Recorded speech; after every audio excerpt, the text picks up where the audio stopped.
Hello friends, a warm welcome from Aussie's group. My name is Malcolm and I'm your PT coach, and we are back yet again with another of our live session series. And today's session mainly I very aptly titled it as the mistakes to avoid, because I've seen that a lot of people unfortunately miss out their desired scores by just making very silly mistakes which ideally they should not have made. But under pressure, as all of us know, it's really easy, to lose the nose, and mistakes do happen. It's a part of life. But yes, we need to avoid them. So, before I start, just to let you all know that the month of May has been really successful for me personally, because more than 50 of my students have got a score of 8 each. And as a group company like PTE-Tutorials.com, more than 100 students have got 8 each. Even in the month of April, like 103 students had got 8 each, and the whole Aussie's group and PT Tutorials as a combined group. So pretty good the response has been, and which proves that obviously the strategies which we share, the techniques which we share, we obviously want to help the people and they're working. It's delivering the results. Also, we came out with our June prediction file just a few days back. I think it was last week. Like, we come out in the last week of every month with a new prediction file for the next month. So if you want to be updated with the recent questions in PT, the recent trends, just download it. It's free of cost, and the link will definitely be shared over here as well. Now, coming back to the main concern, that which are the mistakes we should avoid at all costs. Ideally, I should have named the session mistakes to avoid at all costs in the PTE exam. Well, coming to the first thing, which is speaking. Before the test starts, there is enough opportunity to check the mic. There's ample time to check the mic. So please check the mic enough number of times before the test starts, because if there are issues with the mic, then obviously the score is going to be down. And then you can't blame anyone, and you can't even blame the center. So it's your duty to check the mic enough number of times. Second very important thing is the position of the mic. Now, many times people ask me like, Malcolm, what should be the best position for the mic? And many people, unfortunately, I've seen, especially girls, they keep it like parallel to the nose. Even guys keep it like that. And unfortunately, that's not the best position. Generally, keep it slightly below the lips. Keep it above the chin and below the lips. So somewhere in the center of your lips and chin. Another thing is that the mic handle, the actual mic is a big one generally in most of the test centers. And it's a bit far away from your mouth, so try to bring it a bit closer, because if it's too far, then again the score is going to be less. So just be careful with the mic, and if there is any disturbance whatsoever, lodge a complaint immediately. Don't take it lightly, and try to get a new mic immediately, because PT says they are very high quality noise cancellation mics, and actually they are. But if you hear a lot of your neighbor's voice along with your sound, then it's better that you request a new pair of new set of mic headphones and get it. Also, before the test starts, sometimes somebody next to you might start the test before you, and they might be really loud. So if you think that people next to you are too loud, then you can just raise your hand immediately, because PT says that if you face any issue, just raise your hand immediately and lodge a complaint. Don't wait till the end of the test, and after that, if you go to them and if you tell them that I had so and so problem, he was too loud, obviously they are not going to listen to you. They'll tell you that why didn't you complain when the problem happened. So just use your presence of mind in the test and lodge a complaint. As soon as anything happens, raise your hand. And again, remember, I am not saying that. PT itself says that you should raise your hand immediately as soon as you face any issue. Now, coming to the first module, which is speaking. And in the real exam under pressure, since the first task in the exam is read aloud, it's very easy to make mistakes. Unfortunately, that's the reality. If you're under pressure, you might be a bit too fast, and if you make a mistake being too fast, then again your confidence will go down and you'll keep on making mistakes. This happens with a lot of test takers who are a bit nervous at the beginning of the test. So first thing is just be relaxed, have a good cup of coffee or something, like eat like a chocolate. It generally acts like a stimulant, and the mind is a bit mentally alert. You can stay a bit mentally awake, and generally or hopefully you'll not make mistakes. Second very important thing is that even if you make a mistake, don't worry, it's not the end of the world. You still have a lot of questions left. There are approximately 70 to 75 questions in the whole exam. So if one question goes bad, it's okay. Yeah, something, unpleasant has happened, but what to do? You got to deal with it. So just keep on going on. It's okay. You'll have enough chances to rectify your mistakes. So keep your mind really relaxed. Don't be too relaxed, otherwise you might feel a bit sleepy as well. So just be a bit relaxed and just let it go. Move on to the next question. Just go with the flow.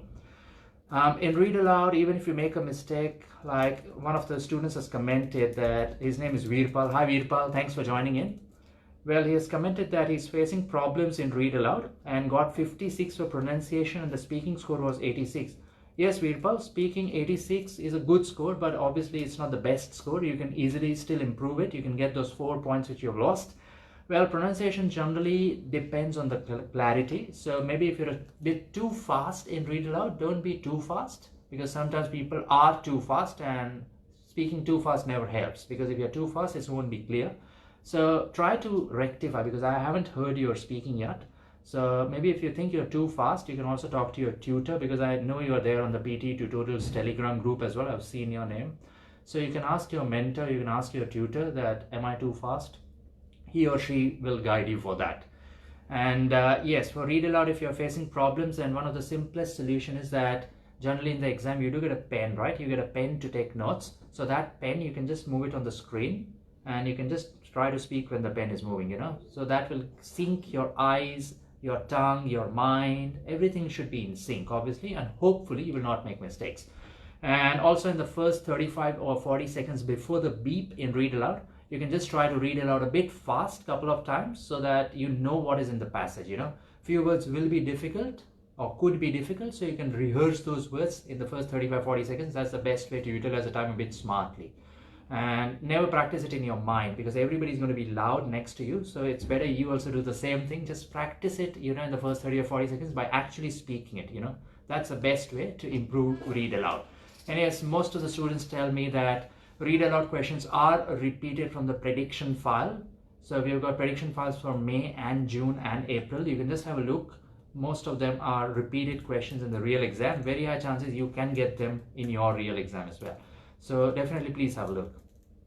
Well, Rami has a comment as well. Hi Rami, thanks for joining in. He's saying that speaking is 90, reading is 75, writing is 76 and listening is only 65. What question should I focus more for listening? Thanks.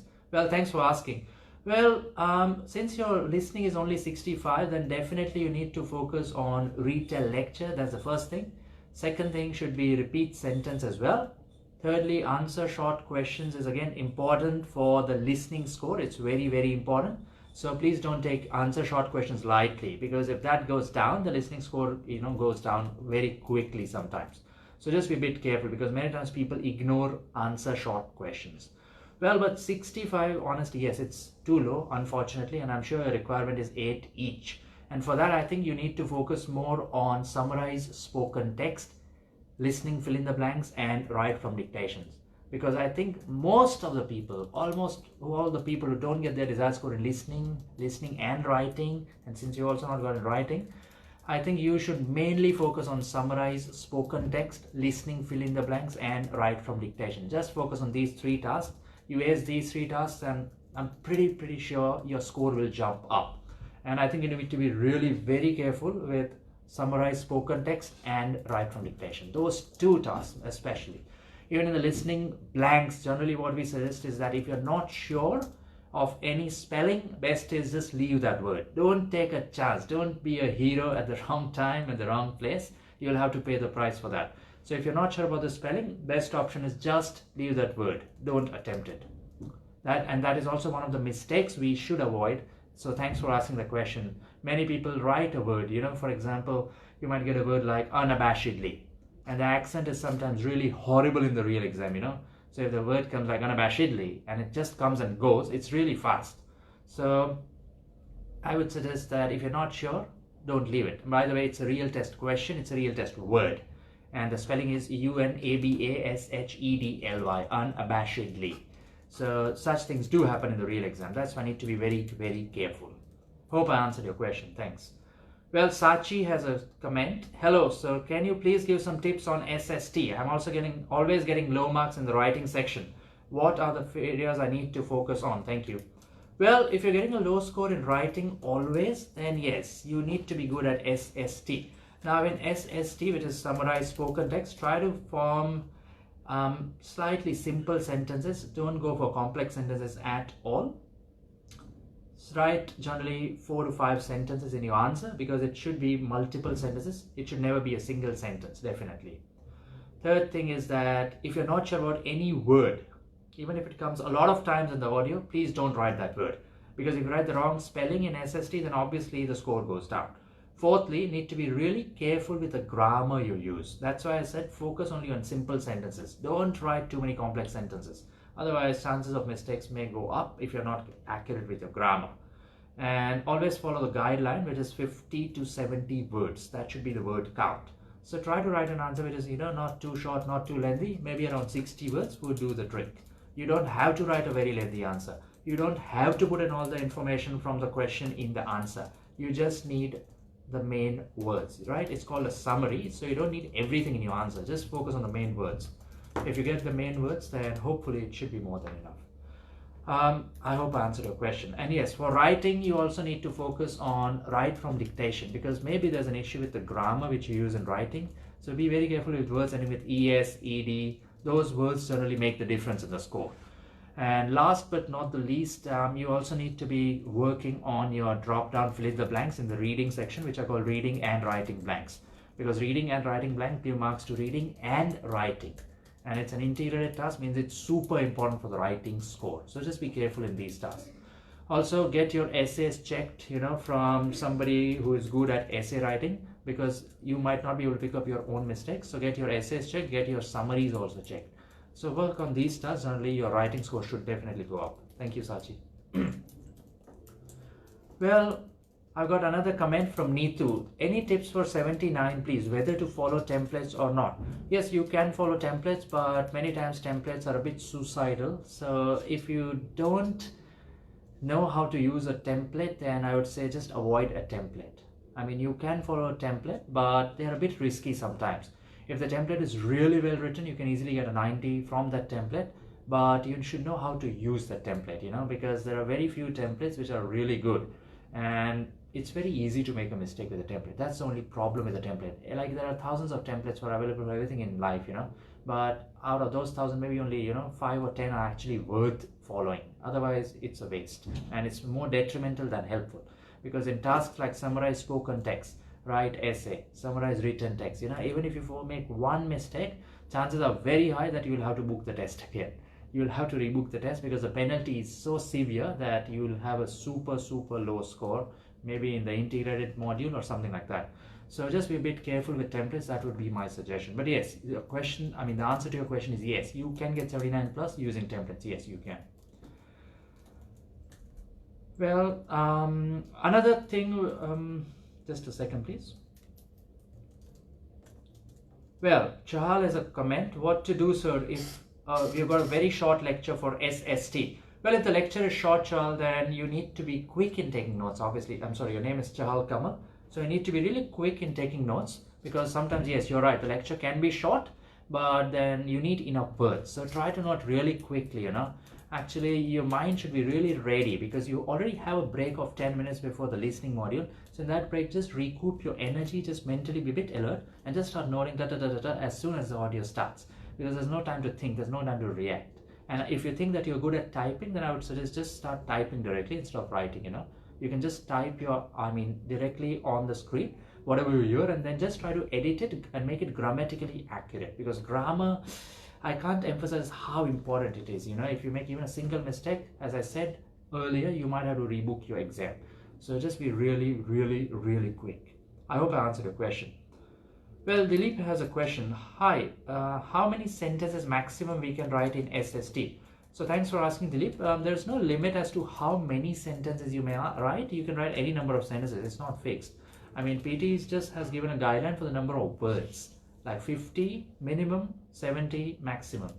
So that's all. You just follow the guideline. Maybe it's going to be 3, 4, or 5 sentences. Generally, that's what people do. Minimum 3, maximum maybe 5 or 6. More than 6, I don't think, it's required, obviously. So just be following the guideline. That's it.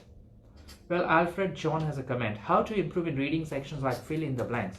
Well, a very simple answer to your question is practice. The more you practice, the more you get used to it. But as you would already be aware, I'm sure you are aware, that most of the times questions are quite repetitive in the real exam, and you can always download the prediction files which are made by our company, which are made by our team, which is PTE tutorials. So a lot of times people do get questions directly from the prediction file, and yeah, that can be really helpful because those questions do come in the exam. So if you read the questions, you know the answers. But yeah, at the same time, we should always not rely on the prediction file, because you might get those questions, you might not go to get those questions. So best thing is just try to understand the grammar, just try to understand the context of the passage, because I've seen many times people unnecessarily hurry up in blanks. And generally I always say that if you want to get a good score in reading, you need to like what you're reading. If you sometimes people have a very stuck mind, very stubborn mindset that this passage is not to my liking. Well, what to do? You need to get the right answer. So obviously start, just have a positive approach to the passage. Try to understand the meaning of the passage, the meaning of the words before and after the blanks. Generally those are the ways you improve. And yes, PT checks a lot of collocations in the blanks, so you need to be really good at collocations. Collocations are words which are co-located. If you're not good at collocations, it's really, really tough to get a high score in reading. So just work on vocabulary, work on grammar, work on collocations. These three things are mainly the crux on which the reading score is based. Thanks. Well, I've got another comment from Shona Bao. Sir, I used to get 90 in speaking, but now it reads 70 at 79. I didn't change anything in my speaking, sir. Well, Shona, I'm sorry to say, but if you didn't change anything, then why did the software change your score? So nobody likes to reduce your score, right? Why will the software not give you a 90? So what happens, yes, I agree with you. Like, we feel that nothing has changed, but yes, something has changed. Otherwise, the score will not change, right? So maybe you've changed your speed, maybe the pauses have changed, they have increased, they have decreased, something like that should have happened. The score will not change on its own. Like, the software is the same, everything is the same. So try, maybe if you remember how you used to speak before, just try to record a few of your answers and just try to hear them again and again. Just try to understand, and then within your heart, you will find out that maybe something has changed. Or maybe in the real exam, you were not that fluent, maybe you took an unnecessary pause, maybe you didn't pause at all, which is again wrong. You have to take correct pauses, you have to speak at the correct speed. If you're too slow or too fast, the score definitely goes down. So something I think might have changed with your speed. And my doubt is maybe in describe image or retell lecture, maybe, I don't know, there might have been some change. Also, in answer short questions, there are a lot of mistakes, the score might go down. So, but not this much generally. So try to focus on the main tasks like describe image, retell lecture. I think maybe something has changed over there. I hope I answered your question. Thank you. Well, just looking for other comments, if there are any other comments which I should answer. Well, I think I've answered most of the comments. Now coming again back to the mistakes which we should avoid, obviously. Well, one of the major mistakes people do is also in write from dictation. So it's not a mistake, but it happens. So the mistake is something like this, that mainly words ending with es and ed. So just try to follow the basic rule in grammar that after a singular noun you generally have a plural verb, and after a plural noun you generally have a singular verb. For example, the student sits on the chair. So student is singular, sits end with s. And if it's the opposite, it will be the students sit on the chair. Like students end with s, sit ends without an s. So generally it's opposites. Just keep this simple thing in mind. It will solve most of the problems in write from dictation. The other thing is called apostrophe s. When it's a possessive noun followed by another noun, you always need apostrophe s, the small dash s, that's called an apostrophe s. Now sometimes the apostrophe needs to be after the word and before the s. Sometimes it needs to be after the word and after the s. So it depends whether it's a singular apostrophe or a plural apostrophe. For example, the student's wife is late. So that apostrophe has to come before the last s in the word students. But if you're saying the students' wives are late, so obviously it's wives, that's more than one. So we're talking about multiple students. So that's why the apostrophe mark should come after the s. Now, if you make this mistake in the exam, believe me, it's a major grammar mistake and the score definitely goes down. So be very, very careful about such things. Thirdly, also be very careful about punctuation marks. If there's a pause in the sentence structure. If there's a discernible pause, then it's a comma most of the time. So just think whether there's a pause or not. Just try to think, with a very grammatical mindset. You think like you're just following grammar. The only thing which is going to save your life is grammar. Focus always on grammar in tasks like summarize spoken text, write from dictation. Generally, it never fails. Well, Alfred has a question. What are the most important tasks we should have to practice more? Yes, for practice, I can recommend repeat sentence in speaking, write from dictation in listening. Also, the listening blanks you should practice. Even highlight incorrect words you should practice. Actually, the more you practice, the better you get. They say that you do the same thing for 1,000 days, you become an expert at it. It's something like that. You don't have to, toil for 1,000 days, but still, the more you do, the better. So even describe image, retell lecture, they're very easy tasks. And once you learn the correct way, generally it's difficult to unlearn it, So try to follow the correct approach in describe image, retell lecture. But mainly practice is required generally for read aloud, repeat sentence, and write from dictation. Thank you. Well, Amir Mohammed has a comment. I got 79 in all but 54 in speaking. Used to get 90 in speaking. What could be the fault? Well, the fault could be that maybe you're following a template which is not meant for you personally. And maybe that task is describe image and maybe also retell lecture. So mainly, I think it's describe image. So try not to follow the template you're following and describe image. Maybe it's a horrible template. It doesn't work for you. It doesn't suit your style of speaking. So I think that's the reason. There's no other reason. Because if you get 79 in everything, then the only task which is not integrated in speaking is describe image, which means you're doing something horribly wrong in describe image. I hope I answered your question, Amir. Thank you. Well, Pradeep has a question. A comment. Not scoring well in speaking. Should we use fake foreign accent? As being Indian, we have different accent. No, Pradeep, not at all. You don't need a fake accent at all. But yes, maybe, if like there are some people from different regions from India, they have a very strong accent. You don't need a fake accent, but you need to neutralize your accent. For example, what do I say? Like, some people from the north of India, they join S and P together. For example, instead of support, many people from North India just say sport, So that's obviously the wrong pronunciation. Similarly, many times people from west of India, like Gujarat, and even people from east, like Orissa, have a problem with sir and show sounds. Like I'm from Gujarat, I'm from Ahmedabad in India.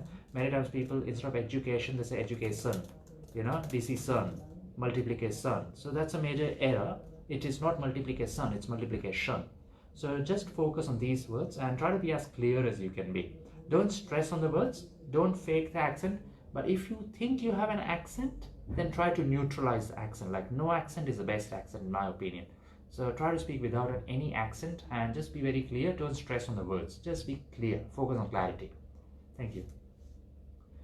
Well, Alfred John has another comment. Whether the introduction part is important for our exam. Well, it's important in a way because you can't skip it. You'll have to say something. But yes, it's not scored. It's an unscored item. It's just to make you a bit comfortable and so that PT can get some information about you, some more information than they already have. So it's just like that. So it's not necessary. It's not that important. You just have to be your normal self. Like, hi, my name is Malcolm. I'm from blah, blah, blah place. I'm taking PT so that my English improves. I hope to get a good score. That's it. So just be very, very frank. You don't have to hide anything. You don't have to say anything extra. Just keep it very casual. That's it. Well, thanks. I hope I answered the question. Well, another very important thing I would like to say is that in the essay, a very common mistake which people make, people mix their English. By mix their English, I mean mix their spelling, the English with they use in the spelling, like British and American. So try to follow only one type of English. Try not to mix your English. If you're following American English, then just follow American spellings for all the words in the essay. Similarly, in the summaries, if you're following British English, just follow British English. Like PT says, you have to follow one English per task, and any recognized form of English is accepted by PTE. Like any convention which is recognized by and accepted by PT. So just stick to one thing. I think that's one of the common mistakes why the score of spelling goes down a lot. So just stick to one spelling. Another thing I can think of is in the reading section, like people are not that good at managing the time. So just be a bit careful in reading because the order of the questions is not necessarily fixed, but most of the times the first task is going to be the reading and writing fill in the blanks, which are popularly known as drop down blanks. Now these tasks are super important for the reading and writing score. So just be very accurate as you can be. Second task is only multiple choice, choose multiple answer question type. This task is not that important and the passages are really lengthy, so just be a bit smart.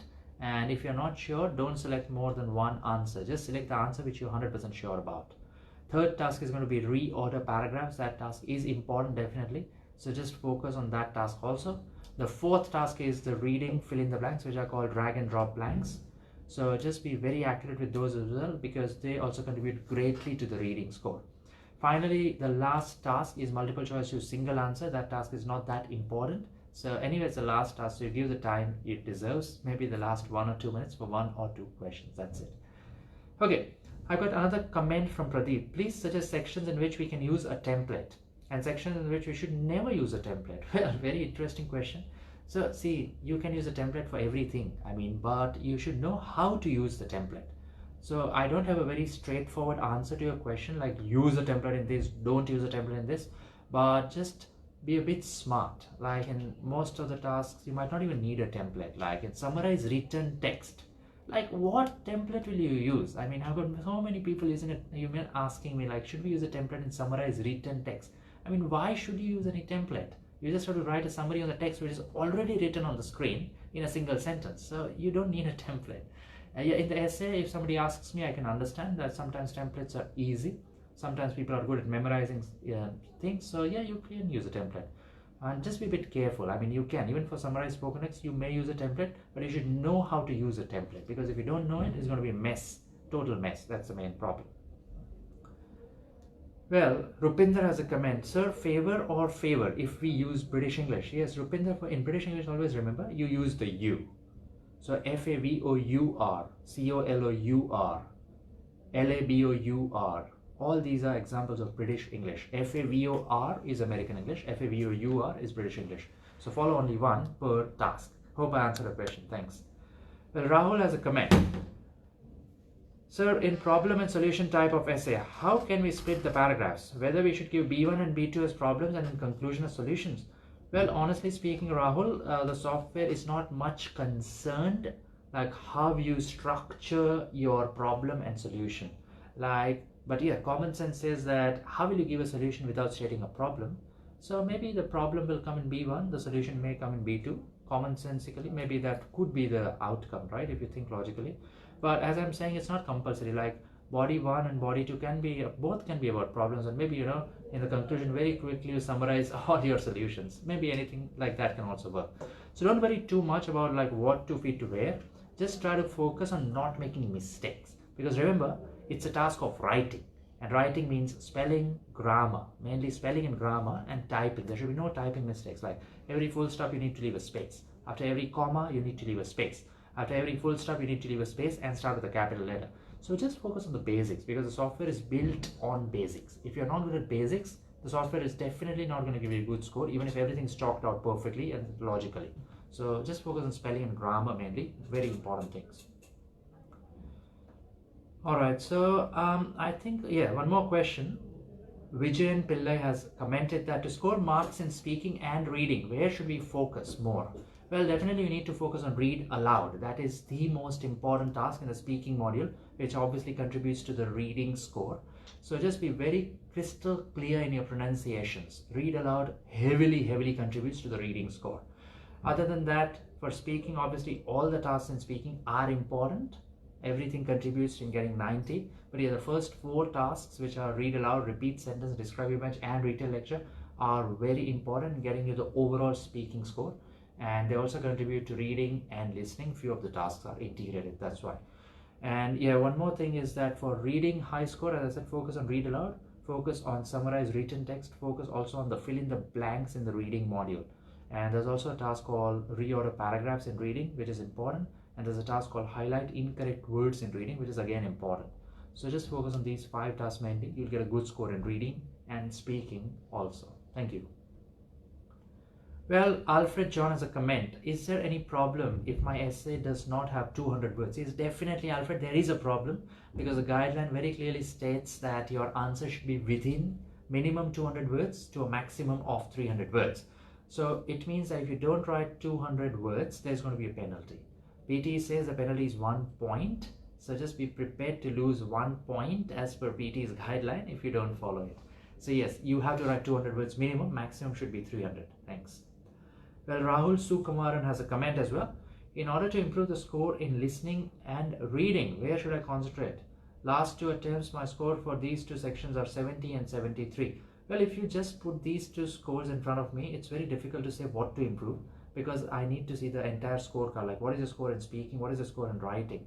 Like, without these 2, how will I comment? Yeah, even now you have written that writing was 77. And also write your speaking score, also write your fluency score, also write your pronunciation score. Like, just, giving these scores will not help me in understanding what is your performance, right? But yeah, if you want to improve your speaking, if you want to improve your reading and listening, try to be pretty accurate in read aloud, which is the first task in speaking. Also try to be very accurate with summarized written text. Just see that you're picking up the important information from the passage and including it in your 1 sentence summary. Also be very careful with the reading fill in the blanks, because reading fill in the blanks contribute heavily to the reading score. And reorder paragraphs and also highlight incorrect words, but mainly focus on speaking, read aloud, writing, summarize written text, reading, fill in the blanks. If these 3 tasks are perfect, generally it's really difficult not to get 79, so you should get 79 plus. Focus on these main tasks. And as you've written, speaking was 90. Yeah, agreed, speaking can be 90 because it's very easy generally to get 90 in speaking, because speaking as a main contributor has oral fluency that pushes up the speaking score. But maybe if you're not reading it reading aloud in the correct way, the reading score is going to be down. So just be a bit careful on read aloud. And as I said, also focus on summarized written text. Now, as far as listening is concerned, I would suggest you to focus on answer short question, also on retell lecture, summarize spoken text, listening fill-ups, highlight incorrect words, and write from dictation. Just focus on these 6 tasks. Actually, even repeat sentence is very important. So I don't know, like you've written that fluency was 85, pronunciation was 79. So yes, then definitely the problem is with oral fluency, because 85 in oral fluency suggests that you're not fluent. And if you're not fluent, still you can get 90 in speaking because the software works in that way. But maybe your reading and listening scores will be a bit low. And that's what has happened with you, as I suspected. That's why I asked you write your full score so that I can understand it a bit better. So mainly I'm trying to say is that maybe you're taking few incorrect pauses, or maybe you're taking no pauses in the tasks where you should take some pause. Something like that is happening. That's why your oral fluency is less. Maybe it also could be something with your speed at which you're speaking. Maybe you're too fast, maybe you're too slow in a few of the important tasks. That's why maybe reading and listening are a bit low. So try to analyze your speaking, get it evaluated by somebody who is like a really experienced person with PT, so that they can help you out with your read aloud. Well, Alfred has another comment. Whether the words like at, to, my can be considered a word in essay. Yeah, of course they are a word, right? When a word, what is a word? Anything you write with a space before a space after a space, that's one word. So yes, it is a word. It will be considered a word, yes. The answer to your question is yes. Well, I think I've covered up most of the questions, which are important, like most of the mistakes which should be avoided at all costs. So in speaking, try to be very confident. Don't be too relaxed as well with the with the voice, because it has to be slightly confident. That's what the software looks for. If it's a bit too passive, if the speed is a bit too slow, then again the score goes down. So try to be a bit alert about these factors in speaking. In writing, just be very careful. Don't make mistakes of spelling, grammar, typing mistakes, because those things only count a lot. And generally, if you check the scores of all my students, they almost always have 90 in written discourse. They almost always have 90 in grammar, spelling, fluency is 90, pronunciation is also very close to 90, vocabulary is also 90. So, the enabling skills also play an important role in pushing up the whole score. Because if your basics are solid, then you generally get a very high score in PT. It's not at all difficult because the questions are also quite repetitive. And that's why the prediction file is pretty helpful in knowing which questions will or might come in the real exam. Well, in the reading section, be careful with the time management. And in listening, as I said, in summarize spoken text, listening fill in the blanks, and write from dictation, try to be very, very accurate with spellings and grammar. Grammar is what mainly decides the score. So summarize spoken text. Please be super careful, otherwise it's going to be a big problem. Alright, so friends, I think I've covered up almost all the main tasks, all the important things, all the small things, the big things. Just focus on the big picture and try to be a bit pumped up before the test. Just keep your confidence high, keep your morale a bit high, because if the confidence drops, if you're a bit nervous, then it's pretty easy to make mistakes, and mistakes is what ruins the test. So just be a bit relaxed. All right, so friends, I'll just leave the day for you all. Well, my name is Malcolm, and if you have any comments, you can leave in the comment section. Next week again we'll come up with a live session, and yeah, we've got like a lot of students joining at our new location as well. Yeah, one very important announcement: we also open a new branch. I take the classes over there as well. So now we have 2 locations in the city we take classes. Both are in Melbourne CBD. One of our offices is the main office in the heart of the city at Collins Street. It's 290 Collins Street, level 2. And the new location, that's only for Aussies education. Mainly it's for education purposes. We have started our PT classes there as well. It's right bang on, just next to Flinders Street Station. If you get down at Flinders Street Station, you will see the McDonald's. There's a big McDonald's right opposite to the station, and it's just the adjoining building where we have the class. You can just see the building right from the Flinders Street Station. Iconic location, iconic company, pretty close by. So you can just have the services right at the end of the station. As soon as you get down, you'll see me over there. All right, so thank you so much. I enjoyed the class. I enjoyed the time. See you all next week. Till then, think PT, think Malcolm, think PT tutorials. Thank you. Bye.